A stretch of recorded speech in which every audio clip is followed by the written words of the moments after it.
Como les hemos estado recordando, si usted desea ponerse un poco al día de los sermones que hemos estado hablando, les invitamos a que por favor se vayan a YouTube. Ahí hay una paginita con su teléfono, pueden apuntar al código y ahí se pueden suscribir a la pantalla, al canal, y les va a mandar un mensaje. Ya está el nuevo sermón, pero si quieren ver los anteriores, ahí los pueden ver también, o nos pueden buscar en YouTube o en Facebook como Comunidad Cristiana de Tampa. Y los invitamos a que compartan el sermón y las otras actividades en sus propias redes sociales.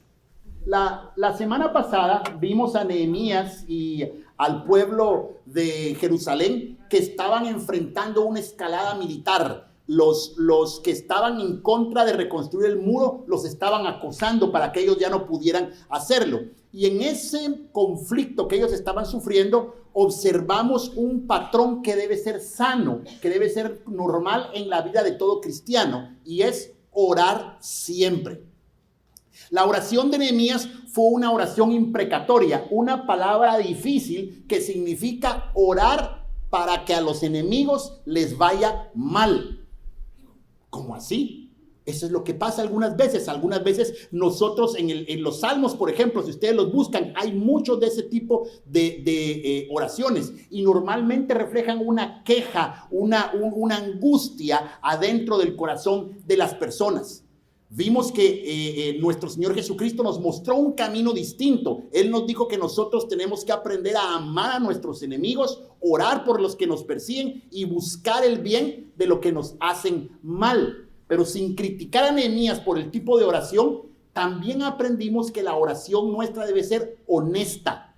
No hay razón para ocultarle a Dios lo que de verdad sentimos, incluyendo el enojo. Sin embargo, cuando nosotros estamos enojados, Pablo nos recomienda que aprendamos a permitir que el enojo pase rápido. Está bien que nos enojemos, pero no nos puede dominar. Hay que dejar las cosas listas en las manos de Dios. Pero dejar las cosas en las manos de Dios no significa quedarnos quietos, estar pasivos. Confiar en Dios a veces implica que en medio de la dificultad, en medio del desánimo, aún en medio de nuestros peores problemas, aprendamos a seguir confiando en Dios, a movernos sabiendo que Dios es quien nos respalda. Para continuar el día de hoy, les voy a pedir que abran sus Biblias o que me sigan en la lectura en Nehemías capítulo 5, y ahí vamos a leer el capítulo completo. Es un capítulo un poco largo, pero creo que nos va a tardar un par de minutos en leerlo. Nehemías capítulo 5, y dice así: Pero los hombres del pueblo y sus esposas protestaron contra sus compatriotas judíos, pues decían: si contamos a nuestros hijos y nuestras hijas, en nuestras familias somos muchos y tenemos que pedir dinero prestado y prestado el grano para poder comer y vivir.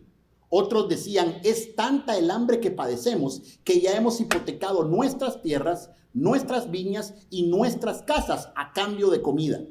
Otros se quejaban: hemos tenido que hipotecar nuestras tierras y nuestras viñas para pagar el tributo al rey. Aunque nuestro cuerpo es semejante al de nuestros hermanos y nuestros hijos son como sus hijos, nosotros hemos tenido que hacer de nuestros hijos y nuestras hijas esclavos al servicio de otros. Algunos ya lo son y no podemos rescatarlos porque nuestras tierras y nuestras viñas le pertenecen a otros. Cuando escuché esto, me enojé mucho, pero reflexioné acerca de lo que iba a decir, y luego convoqué a los hombres importantes y a los oficiales del templo y les dije: ¿son capaces de exigir altos intereses a sus hermanos? Y también les dije: de acuerdo con nuestras posibilidades, nosotros rescatamos a nuestros hermanos judíos que habían sido vendidos como esclavos a otros pueblos. ¿Y ustedes se atreven a vender a sus propios hermanos entre nosotros mismos? Y como no supieron qué responder, prefirieron callar. Pero añadí: esto que están haciendo no está bien. Demuestren temor por nuestro Dios, así no tendremos que avergonzarnos delante de nuestros enemigos de otros pueblos. Mis hermanos y yo también les hemos prestado dinero y grano para que ellos puedan sobrevivir. Dejemos de cobrarles intereses. Yo les ruego que hoy mismo les devuelvan sus tierras, sus viñas, sus olivares y sus casas, más la centésima parte del dinero, del grano, del vino y del aceite que les cobraron como intereses. Y ellos dijeron: así lo haremos. Vamos a devolverles lo que les habíamos cobrado y no tendrán que pagarnos nada. Entonces reuní a los sacerdotes y los comprometí a cumplir lo que se había acordado. Y luego sacudí mis vestiduras delante de ellos y les dije: así como he sacudido mis vestidos, que Dios sacuda de su casa a quien no cumpla con este acuerdo, que lo eche fuera. Y el pueblo dijo: amén. Y alabó al Señor y empezó a poner en práctica todo lo que habíamos acordado. Durante 12 años, desde el día en que el rey Artajerjes me nombró gobernador de la tierra de Judá, es decir, desde el año 20 de su reinado hasta el año 32, ni mis hermanos ni yo nos alimentamos de las contribuciones que yo recibía como gobernador. En cambio, los gobernadores anteriores a mí abrumaban al pueblo y les cobraban 40 monedas de plata por el pan y el vino que les vendían. Aún sus mismos criados se creían superiores y se aprovechaban del pueblo. Pero yo no me porté así por mi temor a Dios. Como parte del pueblo, a mí y a mis criados nos tocó restaurar un tramo de la muralla, aun cuando yo no había comprado tierras. A mi mesa se sentaban 150 judíos oficiales, como otros que venían de las naciones vecinas. Y cada día se mataba un buey y 6 ovejas engordadas, y a mí preparaban aves para comer, y cada 10 días se servía vino en abundancia. Sin embargo, nunca exigí que eso se pagara con las contribuciones a que tenía derecho como gobernador, porque la pobreza del pueblo era extrema. Dios mío, te ruego que no te olvides de mí ni de todo lo que he hecho por este pueblo. Oremos. Padre, te damos gracias en esta mañana porque al abrir tu palabra confiamos que es el Espíritu Santo nuestro Maestro y el que va a enseñarnos y el que va a colocar tu palabra en nuestra mente y en nuestro corazón. Que al hacerlo así, nosotros estemos dispuestos entonces a atesorar tu palabra, pero no solo a eso, sino que al salir de este lugar aprendamos a vivir por ella. Padre, yo te ruego por mí, para que al abrir mi boca pueda hablar con denuedo y valentía el misterio del Evangelio de Cristo Jesús, quien es nuestro Señor y nuestro Salvador. Amén y amén. Nunca nada es tan sencillo como parece. El sueño que Dios puso en el corazón de Nehemías no era solamente reconstruir unos muros, porque el problema que tenía Judá no solamente era unas murallas destruidas, era más grande lo que ellos tenían en medio de sus manos. Dios permitió que el emperador nombrara a Nehemías y lo escogiera y lo enviara de vuelta a la casa de sus padres para servir como gobernador por 12 años. En los primeros capítulos que ya leímos, nosotros vimos varias dificultades que él tuvo que enfrentar para resolver los problemas de las murallas. Y seguro que las murallas eran una prioridad, pero no eran el único problema que tenía el pueblo. Habían otros problemas igual de apremiantes que ellos tenían que enfrentar. Y este capítulo 5 que acabamos de leer nos pone enfrente de una situación que requería la intervención de Nehemías. Era un gran problema socioeconómico que había que resolver. La gente se estaba muriendo de hambre. Eso es lo que nosotros acabamos de leer en el capítulo 5. ¿Cómo llegamos a este problema? ¿Cómo llegó a este problema el pueblo de Israel? De entrada, lo mejor de Israel, cuando fueron las invasiones de Babilonia, lo mejor de Israel, su capital humano, es decir, la gente más importante. Recuerden las historias de Daniel, Sadrach, Mesach y Abednego. La gente, los sabios de Israel fueron llevados lejos de allí y se llevaron también todos los recursos económicos. Se llevaron el oro, la plata, todo lo que había ahí y dejaron al pueblo totalmente desarmado. En Judá quedaron muy pocos habitantes y los que quedaron eran los menesterosos o los que el imperio dijo estos no valen la pena. Allí quedaron los más desfavorecidos económicamente. Por décadas la ciudad estuvo sin ningún tipo de protección. Los pueblos vecinos podían entrar, saquearlos, quitarle los que ellos tenían. Como ya no había la gente que tenía los medios de producción, el comercio se empezó a morir. No tenían cómo estar ellos haciendo negocio con los pueblos que tenían alrededor. Y además el imperio empezó a cobrar también dinero para poder mantener el imperio. Y ellos tenían que ver de dónde sacaba ese dinero.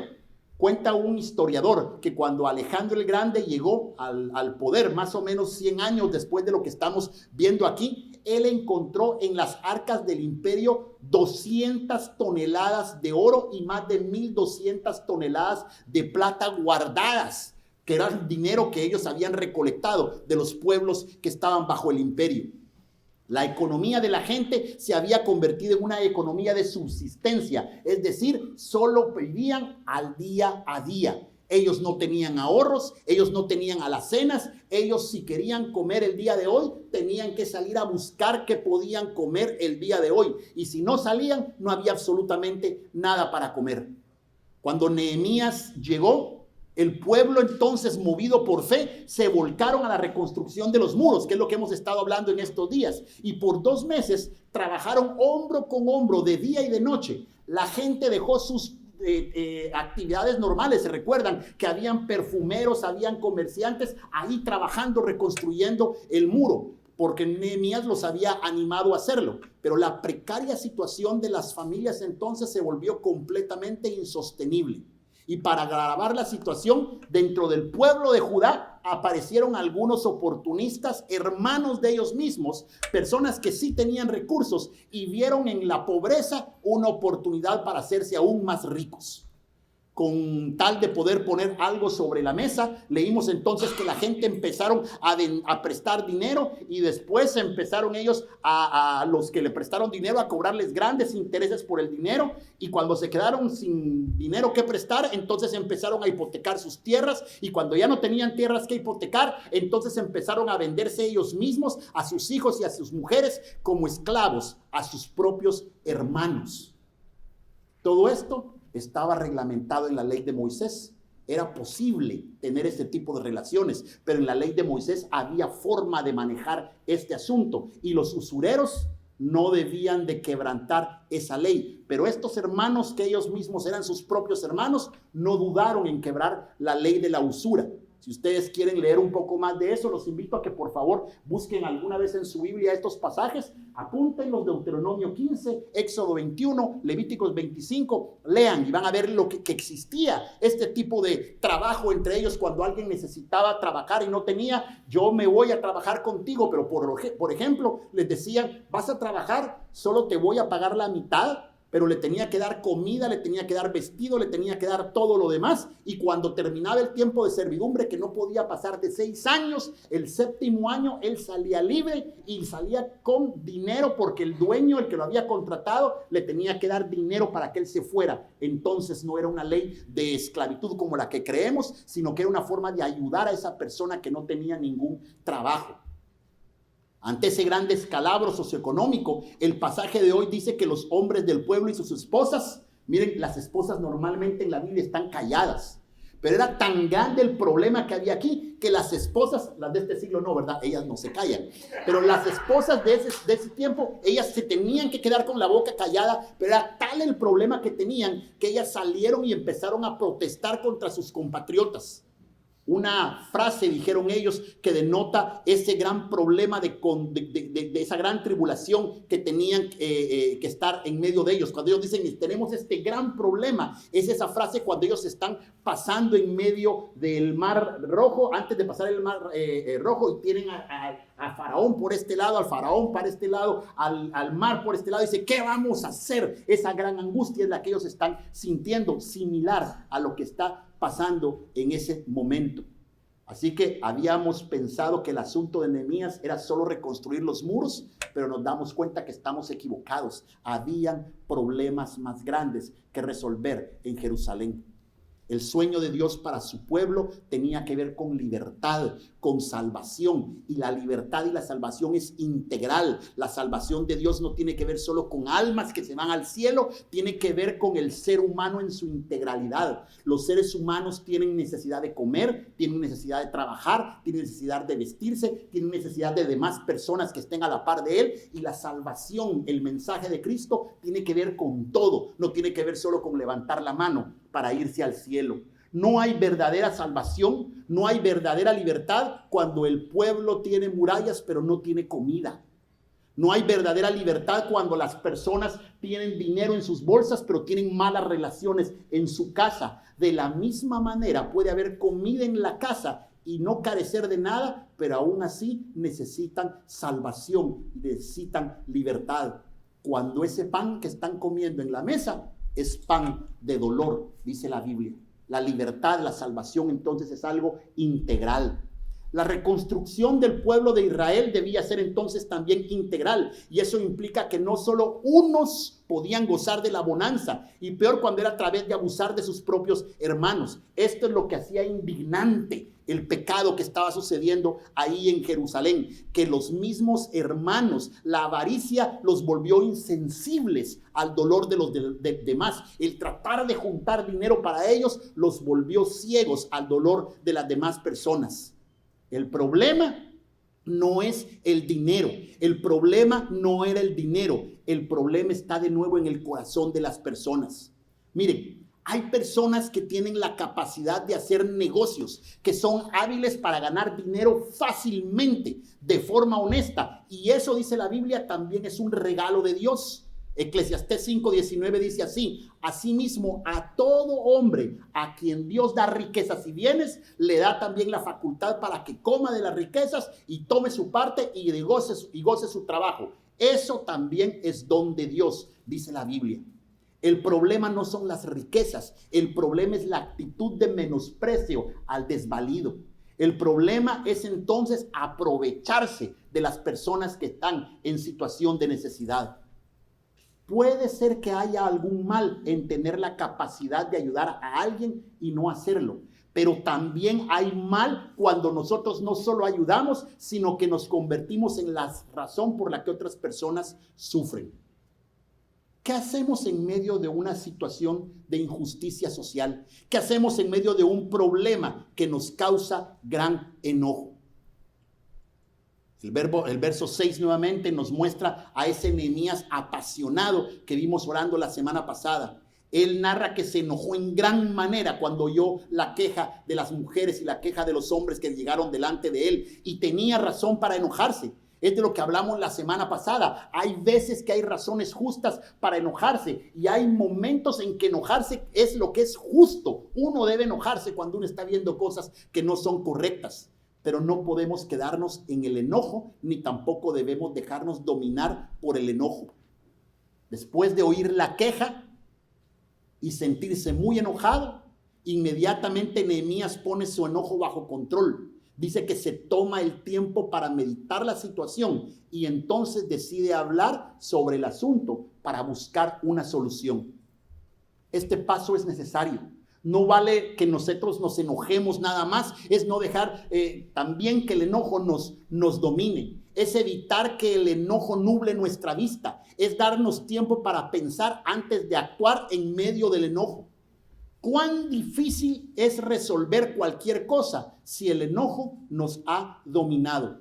Y eso todos los hemos experimentado. Nos enojamos con nuestros hijos, nos enojamos con nuestra pareja, nos enojamos con el vecino, nos enojamos con el jefe, nos enojamos por una injusticia cometida, nos enojamos cuando vemos un niño en la calle o cuando vemos una mujer maltratada, nos enojamos cuando vemos una vida desperdiciada y arruinada por el vicio. Pero en lugar de permitirnos un tiempo para enfriar nuestra cabeza y meditar en lo que está pasando o en lo que podemos hacer para resolver la situación, nosotros explotamos, y cuando explotamos ya no hay nada que hacer, ya no hay solución, solo hay una erupción de emociones, hay un desahogo infructuoso, hay momentos en que tal vez respondemos con un golpe, decimos palabras que no debemos de haber dicho y nos alejamos de allí sin haber solucionado nada, o al menos sin haber aportado algo para solucionar el problema que tenemos enfrente de nosotros.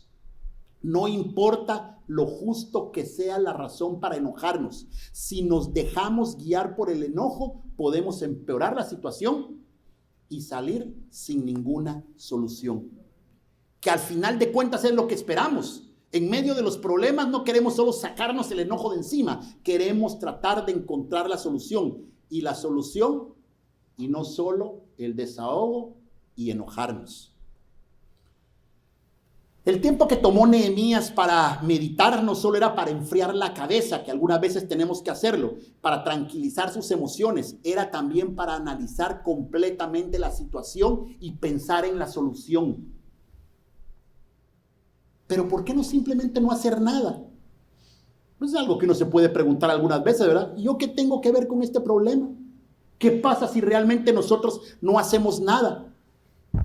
La indiferencia es también una respuesta. y la indiferencia es de las respuestas más tristes. Es claro, no siempre nosotros tenemos la capacidad, no siempre tenemos los recursos para solucionar el problema que tenemos enfrente de nosotros, pero aún así siempre podemos contribuir a buscar la solución. Puede ser que usted no pueda terminar con la pobreza de la ciudad, o que usted no pueda terminar con la pobreza del barrio, pero incluso unirse como ofrendante o ofrecer ayuda como voluntario a organizaciones que luchan en contra de la pobreza es ser parte de la solución.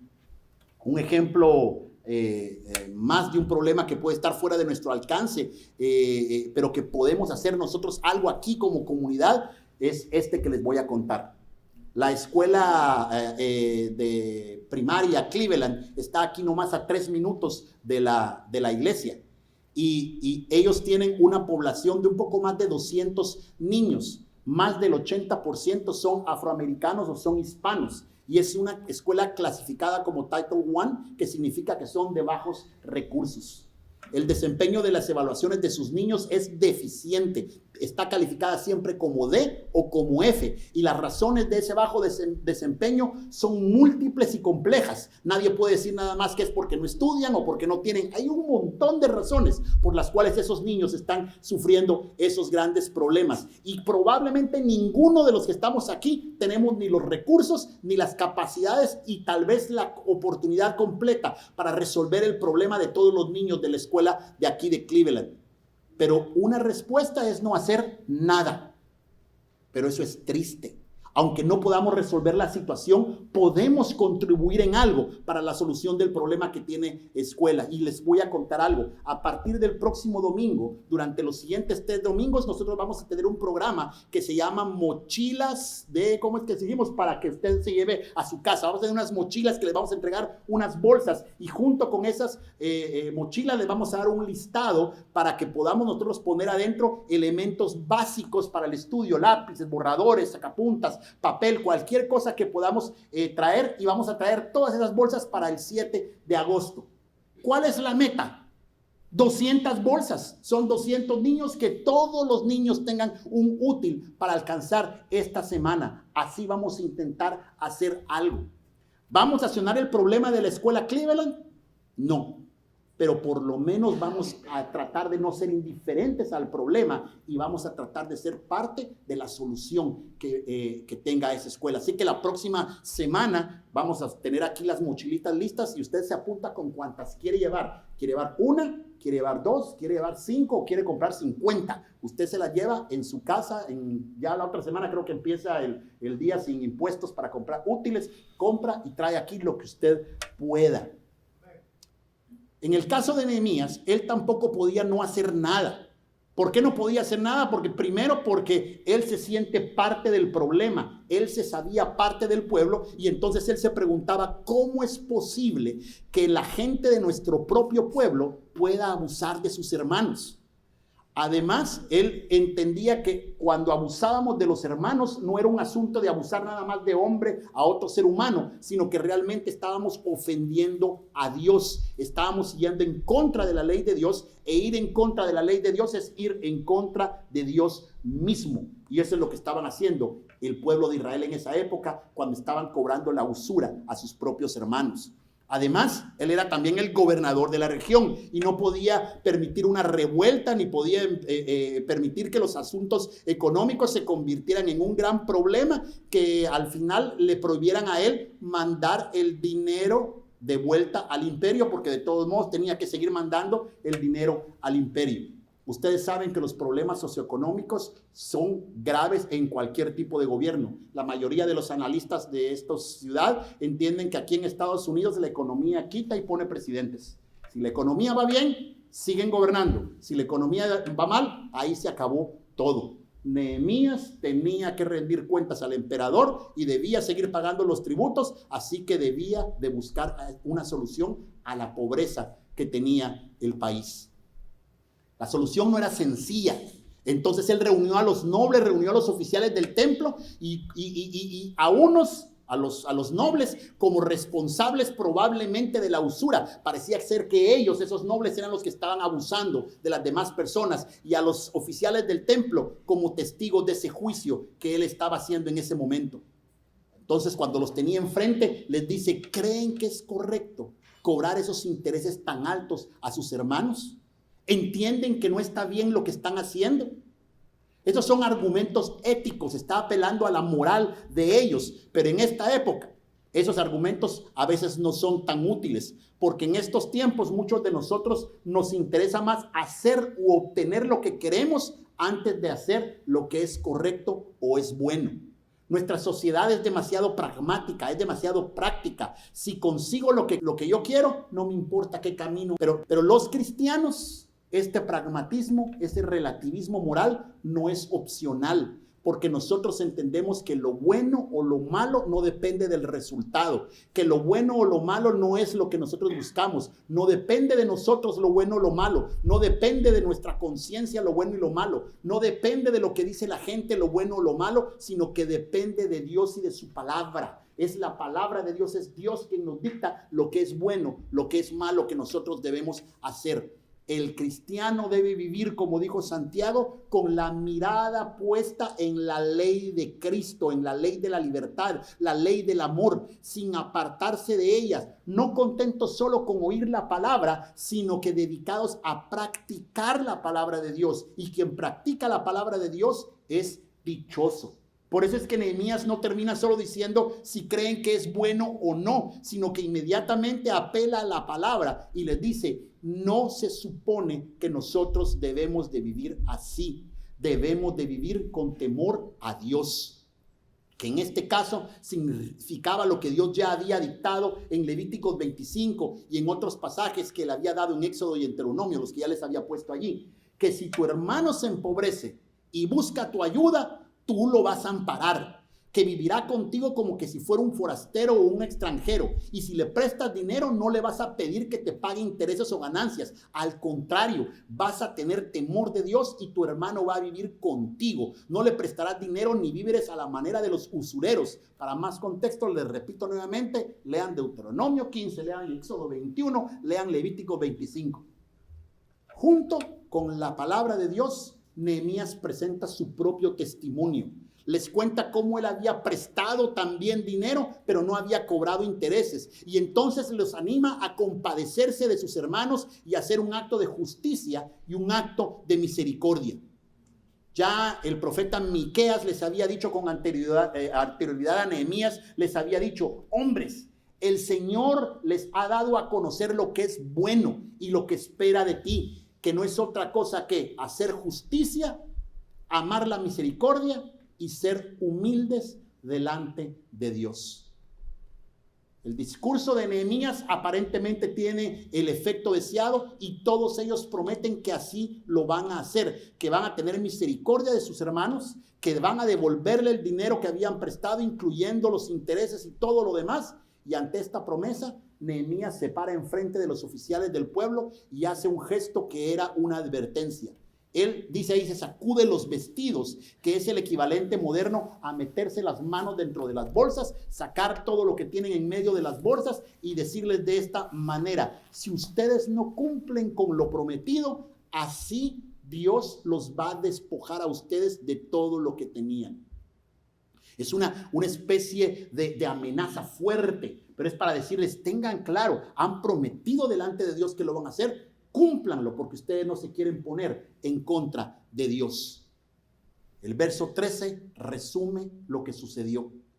Todos alabaron a Dios, los usureros incluidos, y empezaron a poner en práctica lo que habían acordado. Hay un dicho universal que reza más o menos así: el infierno está empedrado de buenas intenciones. Para muchos de nosotros el gran problema no es saber hacer lo bueno, es simplemente no empezar a hacer lo que ya sabemos que debemos hacer. Y es así como Nehemías termina esta sección de su biografía, contando un pequeño resumen de cómo él había vivido los 12 años que fue gobernador de Judá. Según Raymond Brown, un teólogo, él dice así: 2 principios guiaron la vida de Nehemías: el respeto a Dios y la compasión hacia los demás. Él no abrumó al pueblo con impuestos, ni se alimentó de esos impuestos, ni se alimentó de todo lo que los gobernadores también antes hicieron. No hizo nada de eso, dice la Biblia, lo que él mismo dijo, por temor a Dios. Y no solo eso, se puso a la par del pueblo y junto con sus criados ayudó a construir muros, a pesar de que no tenía nada ni había comprado ningún pedazo de tierra allí. Él se puso a construir junto con ellos. Además de su propio dinero, él alimentó a más de 150 oficiales y lo hizo así, termina diciendo él mismo, porque la pobreza era extrema. Si yo tengo con qué ayudar, ¿cómo me voy a alimentar de ellos? Dijo él en su mente. Yo tengo algo, voy a ayudar a los que necesitan. Ante nuestros ojos nosotros tenemos el mismo resumen de la ley que Jesucristo nos dio cuando estaba en esta tierra. Y amarás al Señor tu Dios con todo tu corazón y con toda tu alma y con toda tu mente y con todas tus fuerzas. Este es el primer mandamiento, dijo él. Y amarás a tu prójimo como a ti mismo. No hay otro mandamiento mayor que esto. En Jesús nosotros vemos el ejemplo máximo de amor traducido en acción cuando Él ve la condición del hombre separado de Dios por culpa del pecado. Jesús no se quedó con las manos amarradas y atadas en la espalda, ni tuvo indiferencia cuando vio nuestra necesidad. Jesucristo bajó del cielo y se hizo igual a uno de nosotros. Tomó acción, hizo algo al ver la desgracia de nosotros, los seres humanos, de todo el problema que nosotros mismos nos hemos creado. Él bajó a este mundo y entró a este mundo, y cuando estaba aquí hizo lo que solo Él podía hacer. Dio su vida por nosotros porque nosotros no podíamos rescatarnos a nosotros mismos, y abrió la puerta para que nuestra comunión con Dios y con nosotros mismos sea restablecida. Así que la invitación de esta mañana es doble. Primero, aprendamos a abrir nuestros corazones y a ser parte de la solución de tanto problema que hay a nuestro alrededor. No podemos quedarnos con los ojos cerrados ni con las manos metidas en nuestras bolsas cuando tenemos la oportunidad de hacer algo. Pero la segunda invitación: si alrededor, si al tiempo de este día nosotros entendemos que aún no nos hemos acercado a Dios y le hemos dicho: Padre, yo necesito tu ayuda, eres tú el que puede resolver mi quiebra espiritual. Padre Santo, ayúdame, porque yo no puedo, solo es recibirlo, porque Cristo nos dio ya su vida, su muerte como un sacrificio para restablecer esa comunidad tan necesaria que necesitamos con Dios y que necesitamos con nuestros demás seres y hermanos. Recibamos con gratitud el regalo que Dios tiene para nosotros, que es vida plena, vida nueva, vida eterna, como usted le quiera decir. Oramos en el nombre de Cristo Jesús. Padre Santo, en esta mañana nosotros te adoramos y te bendecimos, sabiendo que eres tú nuestro Señor. Padre, 2 grandes cosas tenemos que resolver, y la más grande e importante es tener comunión plena contigo. Y para eso tú moriste en la cruz del Calvario. Realmente no tenemos nada que hacer más que recibir con gratitud el sacrificio tuyo en la cruz del Calvario. Si hay alguna persona en esta mañana que nunca le ha dicho: Señor, te necesito, tú eres mi salvador, mi salvación, la razón de mi vida, hoy es la oportunidad. Repita ahí en medio de su lugar donde usted está sentado: Padre Santo, perdóname, he estado buscando por mí mismo lo que solo tú puedes hacer. No tengo que hacer nada. Sí, no tienes que hacer nada. Ya lo hizo todo Cristo en la cruz del Calvario. Y a partir de este momento, una cosa demanda Él de ti: que seas humilde y que tengas misericordia de tus hermanos, que hagas la justicia de Dios aquí en este lugar. Gracias, Padre. Lo pedimos todo y lo agradecemos en Jesús nuestro Señor. Amén y amén.